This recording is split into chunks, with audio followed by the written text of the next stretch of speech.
अस्सलामुअलैकुम नाजरीन, मैं हूं आपका मेज़बान अली उस्मान भट्टू और आप देख रहे हैं PSP KG न्यूज़। नाजरीन, कुछ मज़ीद खबरों और अपडेट्स के साथ आपकी खिदमत में हाजिर हुआ हूं और कुछ खबरें हैं हमारे पास, कुछ बड़े इंकशाफात हैं, उन पे तो इस व्लॉग में हम लोग बात करेंगे। लेकिन सबसे पहले हम लोग बात करेंगे जो सबसे बड़ी डेवलपमेंट है वो खान साहब का ख़त है, जिस पर आप कह लें कि बहुत ज़्यादा बात भी की जा रही है। अब कल जब बैरिस्टर गौहर साहब भी जेल से बाहर आए तो उन्होंने भी कुछ गुफ्तगू की इस खत के हवाले से, और मीडिया पे उसको बड़ा आप कह लें कि और तरीके से पेश किया गया। बल्कि मीडिया पर तो ये तासुर दिया गया कि जैसे बैरिस्टर गौहर साहब ये कहना चाह रहे हैं कि ये जो ख़त है खान साहब का बेसिकली ये पार्टी की पॉलिसी नहीं है, जबकि हमने PTI के लोगों से भी कंफर्म किया ऐसा बिल्कुल नहीं है। और ये बात तो हम लोग भी जानते हैं, आवाम भी जानती है कि बेसिकली खान साहब भी PTI हैं और खान साहब की पॉलिसी ये कैसे हो सकता है कि पार्टी की पॉलिसी ना हो, तो इस तरह का तो बिल्कुल नहीं है। बहरहाल बैरिस्टर गौहर साहब ने कल क्या गुफ्तगू की अडयाला जेल के बाहर, सबसे पहले तो वो मैं आपको बताता हूँ, उसके बाद जो ख़त की तफसीलात हैं इंशाल्लाह वो मैं आपके सामने रखूँगा। तो बैरिस्टर गौहर साहब ने कहा जी कि खान साहब ने जो लेटर लिखा है वो यही कह रहे हैं कि मैं साबका वज़ीर-ए-आज़म की हैसियत से कुछ चीज़ें फ़ौज के सिपह सलार को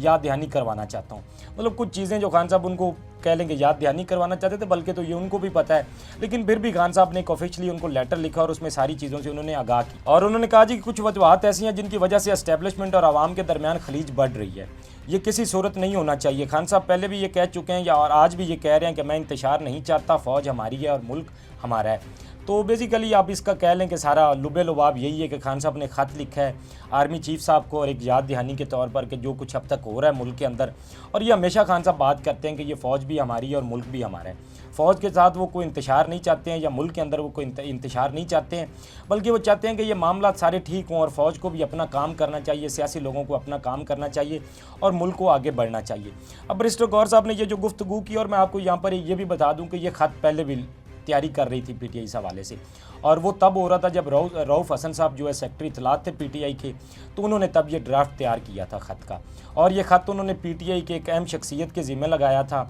और ये इसीलिए तब आपके सामने नहीं आ सका या कुछ इस तरह की वजूहात बनी कि जिस शख्स के ये ज़िम्मे लगाया गया था 2 दिन के बाद वो गिरफ़्तार हो जाते हैं, और ये ख़त जो है वो ये उनके लैपटॉप के अंदर था,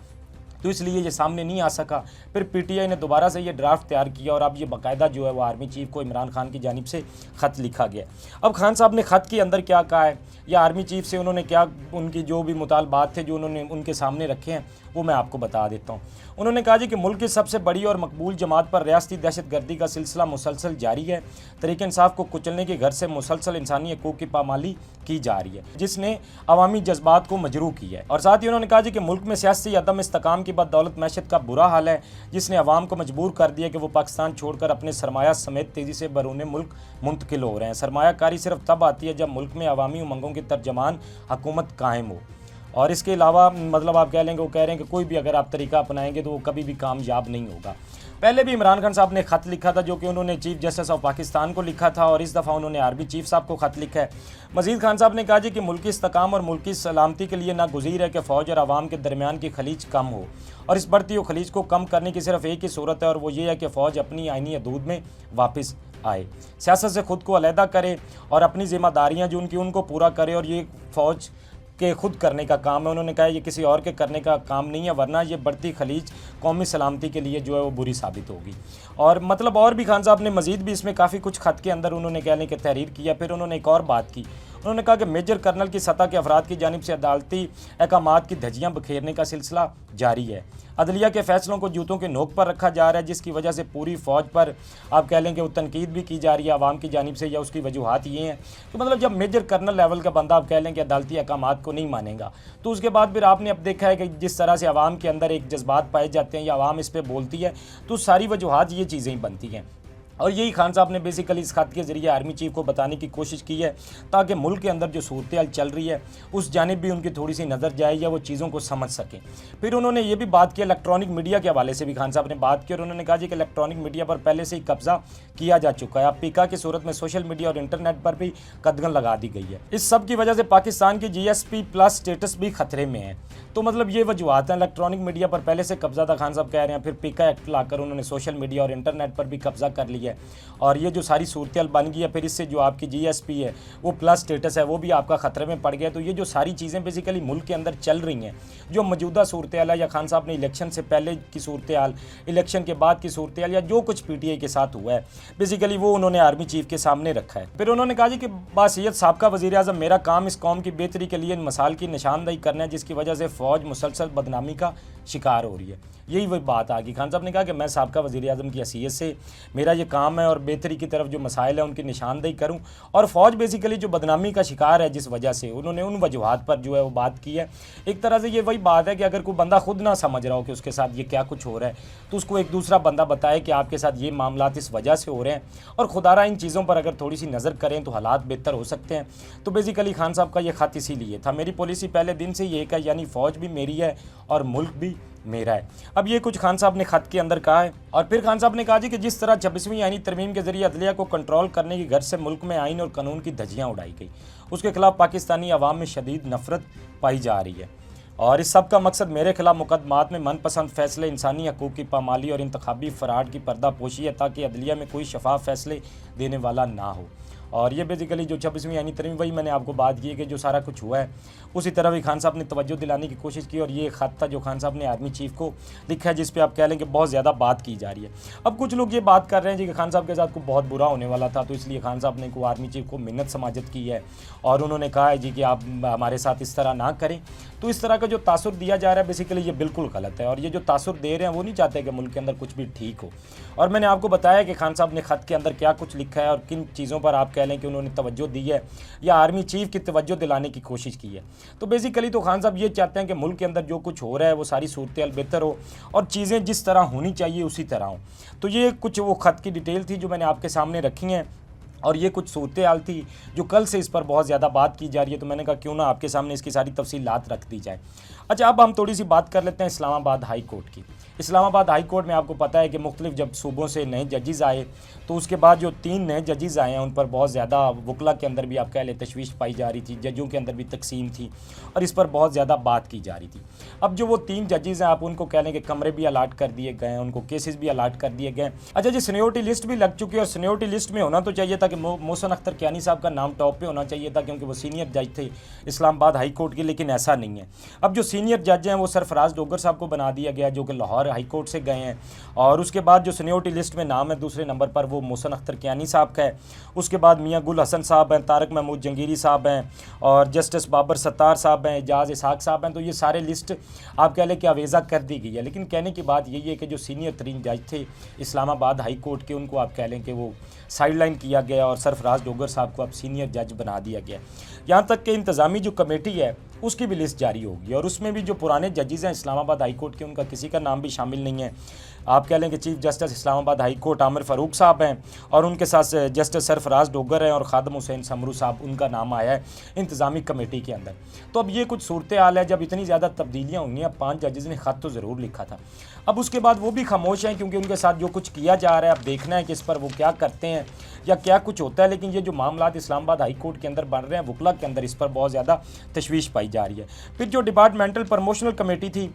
उसमें भी आप कह लें कि सरफराज डोगर साहब हैं और जो नए एडिशनल जज आए थे मोहम्मद आज़म खान साहब, उनका नाम शामिल किया गया। अब पुराने जजेस मैंने आपको बताया कि कहीं ना कहीं जिस तरह उनको साइडलाइन किया कि वो खामोश तो हैं, लेकिन उनके साथ ये जो ज़्यादती की जा रही है इस पर वकला भी बोल रहे हैं और जजेस के अंदर भी आप कह लें कि कहीं ना कहीं वो तहफ़्फ़ुज़ात तो पाए जा रहे हैं। अब वकला ने भी आप कह लें कि एक तरह से बाइकआउट किए। अब जो नए जजेस आए हैं बेसिकली तो अब जो उनके केसेस थे उनके सामने कोई भी वकला पेश ही नहीं हुए, या तो आप कह लें कि वो सरकारी वकला वहाँ पर थे या जो कुछ इस तरह की सूरत हाल है, बाकी वकला वहाँ पर पेश नहीं हुए हैं। लेकिन कहने का मकसद ये है कि वकला ने अब कल एक तो हड़ताल का ऐलान किया हुआ था, साथ वकला कन्वेंशन भी थी, तो उसमें कुछ उनके भी मुतालबात थे और जो उन्होंने मुतालबात वकला ने किए हैं वो मैं आपको बता देता हूँ। एक तो 4 उनके मेन मुतालबात थे। उनका पहला मुतालबा तो यही था कि ये जो जजेज़ आए हैं इनको फ़ौरन वापस भेजा जाए इस्लामाबाद हाई कोर्ट से, और दूसरा था उनका कि जो 10 फरवरी को आप कह लें कि वो जुडिशल कमीशन की आप कह लें कि इजलास होने जा रहा था, उन्होंने कहा जी कि उसको मुलतवी किया जाए, वो भी नहीं होना चाहिए। और साथ ही साथ उन्होंने कहा कि 26वीं यानी तरमीम पर जो मौजूदा जजेज़ हैं सुप्रीम कोर्ट की उन पर एक मुश्तमिल बेंच बनना चाहिए, ना कि जो नए 26वीं आईनी तरमीम के बेनिफिशरी हैं डायरेक्ट वो जजेज़ आए हैं। ज़ाहिर बात है वो 26वीं आईनी तरमीम पर क्या फ़ैसला देंगे। तो ये एक उनका मुतालबा बड़ा जायज़ मुतालबा है कि जो पुराने जजेज़ हैं सुप्रीम कोर्ट के उन पर मुश्तमिल एक फुल कोर्ट बनाया जाए जो कि 26वीं आईनी तरमीम पर पहले फैसला दे और उसके बाद चीज़ें आगे बढ़ें, क्योंकि जो डायरेक्ट इसके बेनिफिशरी जजेस हैं वो तो 26वीं आईनी तरमीम के खिलाफ कभी फैसला नहीं देंगे। तो एक ये उन्होंने मुतालबा किया, और चौथा उनका मुतालबा ये था कि पीका एक्ट कह लें या पीका तरमीम कह लें, इसको उन्होंने कहा जी कि वापस लिया जाए। अब ये जो सूरत बनती जा रही है जुडिशरी के अंदर, ये मामला का आप कह लें कि बहुत और तरफ जा रहे हैं, और जिस तरह ये चीज़ें आगे बढ़ रही हैं फिर आगे जाके मज़ीद मामला ख़राब होंगे। अब बहरहाल देखना होगा कि वकला इस पर क्या स्टैंड लेते हैं या क्या कुछ होता है। इंशाल्लाह जो भी हाई कोर्ट से डेवलपमेंट्स होंगी वो मैं आपके सामने रखूँगा। अब थोड़ी सी हम लोग बात कर लेते हैं मौलाना फजलुर रहमान के हवाले से। अब कल मौलाना फजलुर रहमान साहब ने प्रेस कॉन्फ्रेंस की और उन्होंने कुछ चीज़ें बताई हैं। एक तो मौलाना फजलुर रहमान ने बताया कि जब 26वीं आईनी तरमीम हो रही थी और जाती उम्रा में जो मीटिंग हुई उस पर पीपल्स पार्टी और नून लीग ने इत्तेफाक किया था, और वो मंसूर अली शाह के नाम पर इत्तेफाक किया था कि आने वाले चीफ जस्टिस वही होंगे। अब जब उस पर इत्तेफाक हो गया, उन्होंने बताया कि ठीक है पीटीआई तो वहाँ से वैसे ही वॉकआउट कर गई थी और नून लीग और पीपी ने इस पर इत्तेफाक किया था, और हम उसी बात पर ही खड़े थे कि मंसूर अली शाह को चीफ जस्टिस अगला होना चाहिए, लेकिन ऐसा नहीं हुआ। बाद में चीफ जस्टिस यही अफरीदी को बना दिया गया, और जब उनको चीफ जस्टिस बनाया गया तो तब भी हमें पता चल गया था कि मौलाना साहब के साथ हाथ हो गया, उनको बताया कुछ और गया है, लेकिन चीज़ें मुख्तलिफ हुई हैं। तो एक ये मौलाना फजलुर रहमान को गुस्सा भी था, और फिर कुछ ये भी हुआ, कल उन्होंने पीका एक्ट के हवाले से भी बताया। अब ये जब पीका एक्ट आप कह लें कि पीका तरमीम जब मंजूर हुई तो उसके बाद से जब ये जज सदर साहब के पास साइन के लिए पहुंचा तो मौलाना साहब ने उनको कॉल की, और मौलाना साहब ने सदर आसफ़ अली जरदारी से कहा जी कि आप क्या है कि थोड़ा सा इंतज़ार कर लें, इस पे अभी दस्तखत ना करें, साफ़ियों के साथ बैठते हैं, कुछ बातचीत करते हैं, तो उसके बाद इसको देखेंगे। सदर साहब ने कहा जी कि ठीक है ऐसा ही करेंगे जैसा आप कह रहे हैं, लेकिन ऐसा नहीं हुआ। शाम को ही उन्होंने उस पर दस्तखत कर दिए। तो मौलाना फजलुर रहमान की अब बात कहीं भी नहीं बन रही है, तो अब उनको भी सोचना पड़ेगा कि उनको किसके साथ खड़ा होना है, कहाँ खड़ा होना है या क्या करना है। तो कल आप कह लें कि मौलाना फजलुर रहमान भी जो कुछ अब तक उनके साथ हुआ है इस पर वो खुलकर बोले हैं, और उनके सेनेटर जो पहले बात नहीं कर रहे थे कल कह लें कि उन्होंने भी बहुत ज़्यादा बातें की और उन्होंने भी बहुत कुछ बताया है। मज़ीद आप उनकी प्रेस कॉन्फ्रेंस भी डिटेल के लिए सुन सकते हैं कि उन्होंने क्या कुछ कहा है उसमें। लेकिन बहरहाल ये कुछ चीज़ें थी मौलाना फजलुर रहमान के हवाले से भी जो मैंने आपके सामने रखी हैं। अब हम लोग थोड़ी सी बात करेंगे अडयाला के हवाले से, क्योंकि अडयाला कल तोशाखाना 2 की आप कह लें कि एक तो हियरिंग थी, और ये हियरिंग के बाद खान साहब ने कुछ अपने आप फैमिली से भी बात की, वकला से भी बात की, लेकिन वो जब खान साहब का जो ख़त है वो लाइमलाइट में था तो उस पर कह लें कि आप ज़्यादा बात नहीं की गई है। बहरहाल कल अडयाला से जो डेवलपमेंट्स हैं, अलीमा खान साहिबा ने जो गुफ्तगू की है वो मैं आपको बता देता हूँ। अलीमा खान साहिबा ने कहा जी कि 3 साल से जो जद्दोजहद ये निज़ाम कर रहा है वो पहले ये थी कि इमरान खान को गिरफ़्तार कैसे करना है, बाद में ये कि इमरान खान को अंदर कैसे रखना है, फिर ये कि तरीक़े इंसाफ को ख़त्म कैसे करना है और तरीक़े इंसाफ से इलेक्शन कैसे छीनना है। मतलब आप कह लें कि 3 साल से जो निज़ाम है वो इस चीज़ की जद्दोजहद कर रहा था, अलीमा खान साहबा ने बताया। और अलीमा खान साहबा ने एक और बात की जो कि बड़ी इंपॉर्टेंट है, और वो बात की उन्होंने इमरान खान साहब के हवाले से। उन्होंने कहा जी कि इमरान खान साहब ने कहा है कि आपकी आज़ादी के आखिरी फ़ैसला सड़कों पर ही होगा, क्योंकि अदलिया पर मुकम्मल कब्ज़ा कर लिया गया है, आपको इंसाफ कहाँ से मिलेगा। तो मतलब ये जो अदलिया के साथ जो कुछ किया जा रहा है या जिस तरह से अदलिया पर 26वीं आईनी तरमीम के ज़रिए कब्ज़ा किया जा रहा है, अपनी मर्ज़ी के फ़ैसले लिए जा रहे हैं, तो खान साहब को ये बात पता चल गई है कि अब जो आवाम का आखिरी आज़ादी का फ़ैसला है वो सड़कों पर ही होना है। अब ये कल उन्होंने एक तो अलीमा खान साहिबा से भी ये बात की, उसके बाद अगर देखा जाए तो जुनैद अकबर साहब जिस तरह से काम कर रहे हैं या उनके बयानात आ रहे हैं या जो ज़िम्मेदारियाँ उनको दी गई हैं, तो उससे ये लग रहा है कि अब दोबारा से पीटीआई सड़कों पर आ रही है। और ये मैं बहुत टाइम से आपको बता रहा हूँ, और इसकी प्रैक्टिस वो कर रहे हैं 8 फरवरी को। बेसिकली अब देखना है कि पीटीआई जो तैयारियाँ कर रही है, क्योंकि सवाबी के अंदर उन्होंने जलसा करना है, साथ लाहौर के लिए भी हाई कोर्ट के अंदर उन्होंने अपील की है। फिर आलिया हमजा साहिबा भी इसके लिए आप कह लेंगे बहुत ज़्यादा तैयारियां कर रही हैं, पंजाब में केपीके में जुनैद अकबर। तो कहीं ना कहीं पीटीआई की ये तैयारियां चल रही हैं, और अब 8 फरवरी को इंशाल्लाह ये फैसला होगा कि आने वाले वक्त में उनका कोई एहतजाज का अगर प्लान होगा